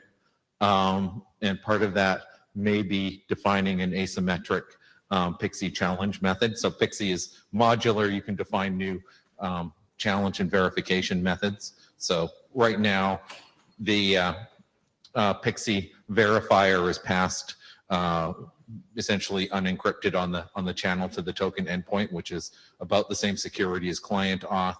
We can do better and actually send an assertion over as the Pixie verifier and sort of tie together the various keys. So a client native app could expose its public key in the authorization request and then tie that key to the various parts of the OAuth exchange so that you've sort of done end-to-end authentication for something that is effectively a public client. We also, as part of rechartering, we may also want to look at how we define token binding for refresh tokens. That's sort of an obvious, easy win. I know Google, for some of their internal apps in Play Store, already do that. And I think Microsoft may actually have at least some prototype stuff around that in Windows 10. So because the refresh token is issued by one endpoint and goes back to that same endpoint, we don't even have to worry about the federation issues. So that's about the easiest thing to token bind is the refresh token. And that actually can be done without any change to the client code. That can be done entirely server side, assuming that the OS supports supports token binding. We need to finish the redirection best practices. We still have people that aren't necessarily stopping leaks from on their various redirect URIs. And over time, it's become more painfully obvious to us that fragment encoding for implicit clients is not the best thing to do for security because browsers leak fragments on redirects. Defining a more JavaScript-friendly way of getting the tokens to the OAuth clients in the browser or even across the browser using modern methods as opposed to HTTP redirect or fragment encoding is something that I think would be a good thing for the work group to put its mind to so that we can eventually put fragment encoding of tokens to rest. Yeah, there's one minor remark for this redirect best practices. John had given presentations in earlier IETF meetings on that topic, so there's a draft available. For some of the others, there's no document available as in draft form, but we had discussed that in context of other work. For example, the first one was obviously discussed at the time when we worked on the Big C document. And also the last one was discussed on the mailing list in various meetings when we found out that the change of browser behavior with fragments. So this is the type of, under this umbrella of security extensions and fixes, that's the type of thing I was thinking of. So like adding that sort of language, overall language that we work on different security extensions and fixes, and then on depending on what the working group wants to work on at a given point in time, to actually then pick up certain documents. Okay. Just out of curiosity, anybody emotionally attached to fragment encoding? No, people shaking their heads vigorously at the back. No, please make it go away. Okay. So there may be drafts. I know there's one draft from Japan that's looking at that, and Google already in their internal stuff moved away from fragment encoding a while ago in actual production, but that's not a standard. So coming up with a standard way that people can have the same protection is probably worthwhile. And also as part of this list is another document. It's just in a separate slide deck. Kipen, can you say a few words? Yeah. So last time, so basically in the POP security architecture document, so we have several ways. The first is confidentiality protection, and then the second one is sender constraint method. But this one is not written in the POP K semantics, and so that's why we present this draft. The other one is K confirmation is covered by the K semantics. So the draft basically specifies the sender constraint mechanism. So we have client identifier representation and client authentication and client K discovery. So we received some comments from Mike, and then we are working on that. So basically, we plan to resolve the comments very soon, and then to get some other feedback. Yeah, and this is also implemented to work, sort of document capturing implementation. Yes. Good. Phil, where's Phil?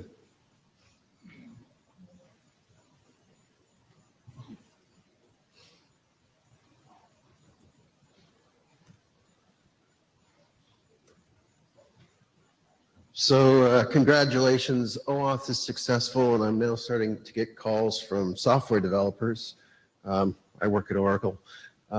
Both open source and commercial, and they're starting to ask the question, not so dumb, when we package our software, how do we prepare to integrate with OAuth servers? So really the question is, now that we're doing open APIs, how do they register, what resource endpoints they have, what scopes they have, and everything like that. You just go to the next slide, it's one slide. The good news is UMA has already done a lot of work, and Thomas Harjono has submitted a draft and done some work on it. I think this is something we should keep working on, but now there's a new reason other than user-centric stuff. It's now app-centric. How do I plug into enterprise deployed OAuth servers or Google infrastructure or Microsoft or Oracle? Because God forbid we're still shipping software that's deployed everywhere. So my one comment is I generally like that draft, except I think the data model is a bit complex. I'd like to massage that a bit and open up and broaden the perspective, but I think it's something the group should work on. Thanks. Questions? This is Justin. Just a note to the room and people that are looking into this. The UMA working group has produced a canonical version of OAuth resource set registration as part of the UMA protocol, and it is not at that URL.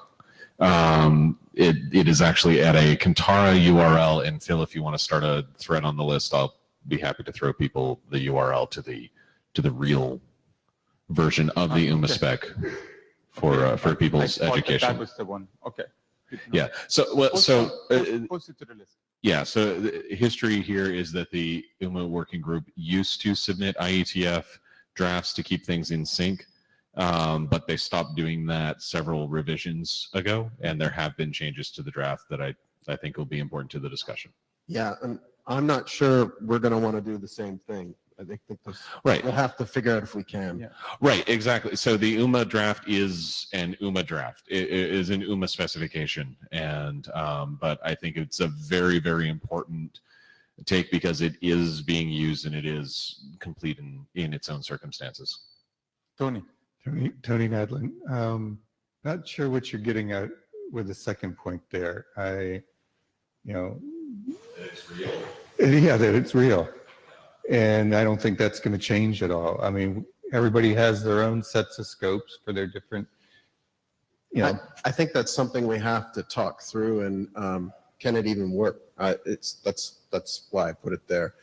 How Google's authorization server expresses scope works differently from ours. It's very, yeah, I mean, that's just because scope is opaque, so you can do what you want with it. I'm not in favor of tightening down what the various scopes are. Neither am I. What I'm getting at is you're installing an app. That's why I'm saying I didn't quite understand what he's trying to get at here with this second point. Well, what I'm trying to get at is you're installing an app and you want to register that app with the Google infrastructure. How Google issues the scope, I don't think the app cares about. What the app wants to say is, hey, I'm here. This is what I understand. And Google or Microsoft could automate that and then deliver it their own way. That's what I hope for. John Bradley again. So there is a general class of applications that enterprises buy called API management, etc. Now that we're having a lot of people that are deploying boxes that act as resource servers, how you plug resource servers and manage the APIs on those resource servers into the authorization server is something I'm not proposing that the UMA way of doing it is necessarily the right thing to do, but I don't want to recreate ZACML. That would be running out of time. Bad, but there needs to be some way of, there needs to be some way for resource servers to expose what the APIs they have to the authorization server so that we can actually have some sort of vendor interoperability between people selling resource server products and authorization server products. Yeah. What the right solution for that is, we don't know. That's keep it to 1 minute.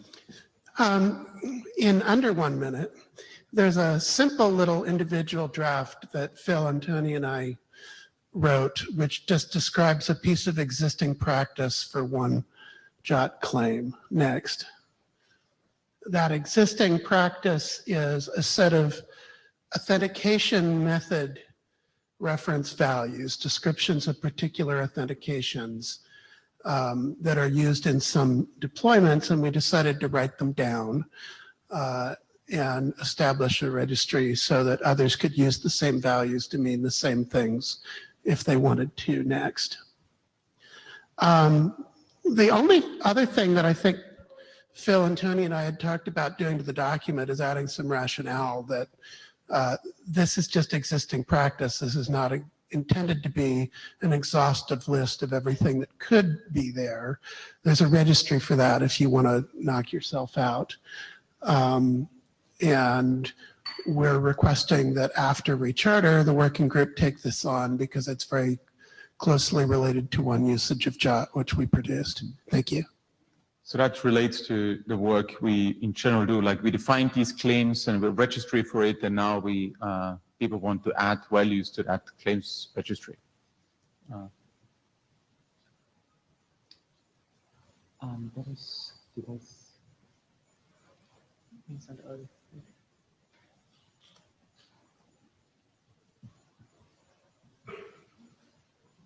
Need to keep that short as well.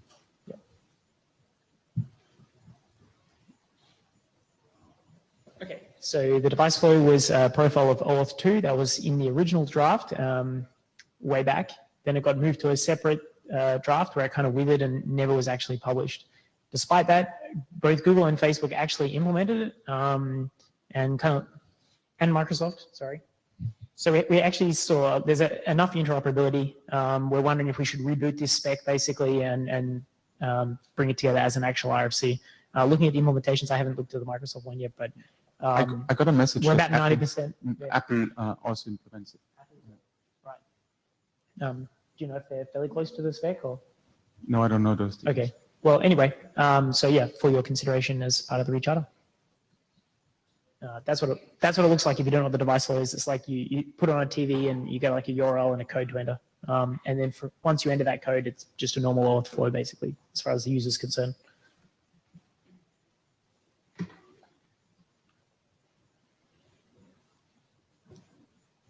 Good. Nat?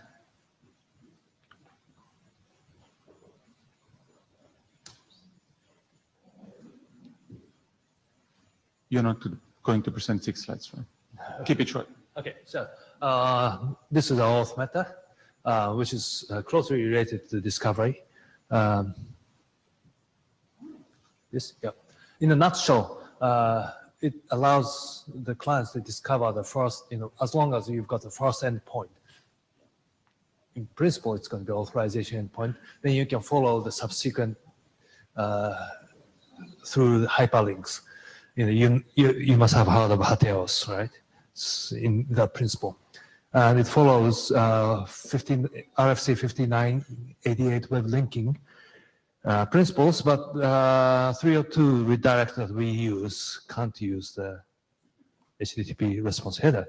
So we need to create something else. And in this draft, we are doing the query parameters. And we creates 3 new parameters, which is rels in terms of 5988, turi, ruri, and duri, which is, corresponds to the token endpoint, resource endpoint, and discovery endpoint. And our authorization endpoint returns them as a query parameters, and the token endpoint returns them as according to RFC 5988. And the example is like that for authorization endpoint response, and for the token point response, it's going to look like this. Pretty simple. And to do this, we need to have an IANA registration of these 3 parameters. But even including those, it's just 1.5 pages. But it's going to be, for the reasons that I can't disclose here, it's going to be very important. So I hope you guys can accept it. In the working group item. Yeah. in general, we said early on that we would work on discovery once we make advancement with the specification. Indeed, we actually did talk about discovery at various different rechartering steps, but then we never did it. So that's why I included this category of discovery, and there will be more documents following discussing that aspect of discovery to automate the configuration. And I forgot to mention this. Separate than this, Mike, me, and John is working on the another separate discovery document which covers more things. And that's good. It's not relevant for today's conversation, because at this point in time, I just wanted to get your feedback on these different high-level categories, on which ones you find useful, and the different presenters gave you examples on what that actually means and what current work is sort of in that category. So I hope you sort of got that in sort of the 20 minutes or so we took for that. So I'm going to do a show of hands just to give me a sort of an impression on where we stand. So I start with the native apps. I had asked already last time, and it was a good response, but I will do it again. So if you think that this is an area of work, native apps, that we should provide guidance for, please raise your hand. William, you should, I think, raise also your hand, because I think you like your work. Okay, that's about, I would say, roughly 15 hands I saw. If you, 15, not 50. And if you object, please raise your hand if you think this is a dumb idea. That's 0. Okay. Native. 15 to 0. Good. The security. Say again? Need more information. Who needs more information what these native apps are? That's the other. Okay, yeah. Who needs more information about that specific topic? Raise your hand. 2 persons, okay. Next item, security stuff that John presented, security extensions and fixes. Raise your hand if you think that's work we should be adding to our charter.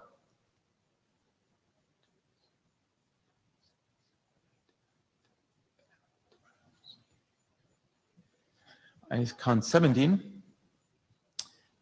Raise your hand if you think that we shouldn't do that. 0. Raise your hand if you need more information. 0. API management. Phil talked about that topic, pointed to the Kantara document that is the currently only available document in a group that explains that issue. Raise your hand if you think that this is something we should be looking into in the working group. 1, 2, 3, 4, 5, 6. Who is against doing that type of work? Nobody? Who needs more information on that? We. 2, 4, 6, 8, 9. Okay. Not quite there yet. Thanks, that's good feedback. The JWT claims, Mike gave you one example of the type of work, registering claims. Raise your hand if you think we should do that work, add that to the charter.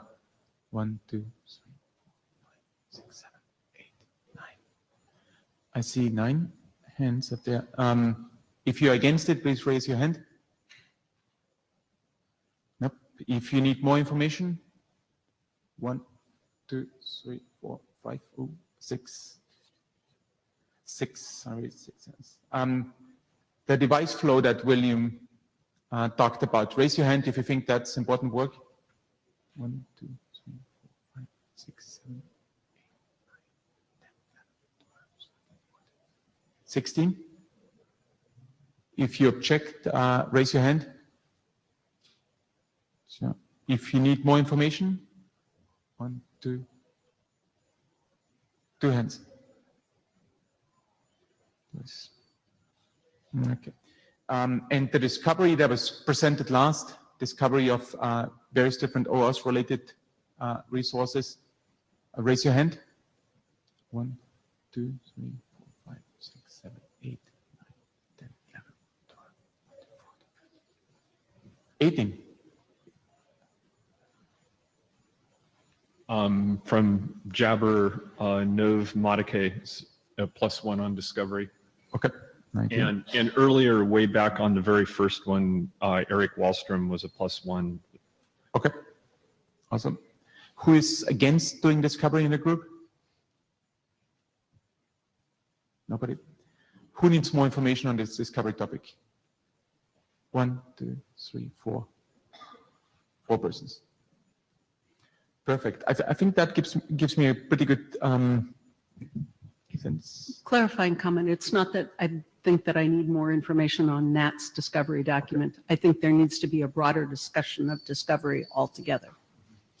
Yeah, that's a very good point. And I hope that the document that is in preparation will shed some additional light on that. And so we can actually finally get that work really done. Talked about it so many times. Some work was done in OpenID Connect, and some of the other stuff was just dropped on the floor. And as we see more deployment that is more dynamic, we need these type of discovery procedures. Okay, actually we are right on time. Thanks.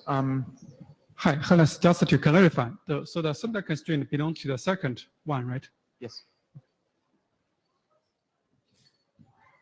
Okay, so I will write up some charter text, send it to the list. We'll see more of documents, and if you have some input on some of the documents, please drop a mail to the list. Thanks a lot.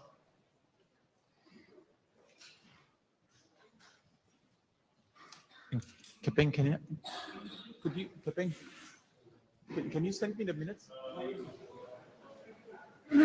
Okay, thank you. I have wrote down the number. Okay, so I will catch them. Yeah.